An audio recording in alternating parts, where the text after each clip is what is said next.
Hello, நான் சந்தீப் பேசுகிறேன் சிங்கப்பூர்லேருந்து. இந்த வீடியோ பண்ணுறதுக்கு முக்கியமான காரணமாக இருந்த மிஸ்டர் செல்வம், நாடி ஜோசியர் அண்ட் மிஸ்டர் வெங்கடேஷ். அவங்க ரெண்டு பேரும் எனக்கு சொல்லி பாசிட்டிவாக இன்ஃப்ளூயன்ஸ் ஆன எனக்கு நடக்கிற விஷயங்கள் இதெல்லாம் தான் நான் எல்லாருக்கிட்டையும் ஷேர் பண்ணிக்கணும்னு நினைக்கிறேன். நான் சிங்கப்பூரில் இருக்கேன். I live with my wife and 2 children. 2 குழந்தைங்களும் இங்கே தான் பிறந்தாங்க, படிக்கிறாங்க. என் ஒய்ஃப் இங்கே வேலை செய்கிறாங்க. எல்லா அமெரிக்காவில் இருக்கிற, யூரோப்பில் இருக்கிற, சிங்கப்பூரில் இருக்கிற மக்கள் மாதிரி எனக்கும் முதல்ல பெருசாக அந்த ஜோதிடம் அதிலெல்லாம் நம்பிக்கை கிடையாது. ஏன்னா இது வரைக்கும் 25-30 வருஷம் வெளியில் இருக்கிறதுல அது யாரும் நம்புறதில்ல. சரியாகி அது சொல்கிறபடி நடக்கிறதில்ல.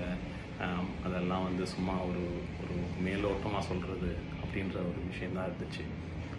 ஆனால் அதை மாற்றினது இந்த நாடி ஜோசியம். இது செஞ்சு ஹெல்ப் பண்ணது மிஸ்டர் செல்வம். உண்மையிலேயே எனக்கு ரொம்ப ஆச்சரியம் அண்ட் பிரமிப்பு. எப்படி இவ்வளோ அக்யூரேட்டாக இவ்வளோ ஒரு கைரேகை வச்சு எப்படி இவ்வளோ தூரம் எல்லா டீட்டெயில்ஸையும் அவங்களால சொல்ல முடியும், செய்ய முடியுன்றது இன்னும் கூட எனக்கு புரியல.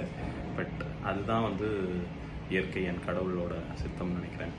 ஸோ அவர் எங்கள் மாமாவுக்கு, மாமாவோட குழந்தைங்களுக்கு இதெல்லாம் சொல்லியிருக்காரு. என்னோடய சிஸ்டர்லா, அவங்களோட பசங்க எல்லாருக்கும் அவர் சொன்ன ஒவ்வொரு விஷயமும் கடைசி 4-5 வருஷத்தில் மிக துல்லியமாக நடந்துருக்குது. பேசிக்லி ஒன்றும் ஒரு 10% நடக்கும், 20% இல்லை, 50% நடக்கும், அந்த மாதிரி இல்லை.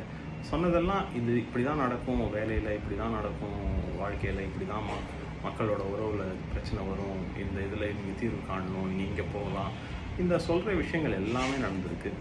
அது மட்டும் இல்லாமல் என் ஒய்ஃபுக்கும் தெரியாமல், எங்கள் யாருக்கும் தெரியாமல் எங்கள் ஒய்ஃப் கன்சல்ட் பண்ணாங்க. ஃபஸ்ட்டு அவங்க தான் ஆரம்பித்தாங்க, அவங்க மாமா சொல்லி.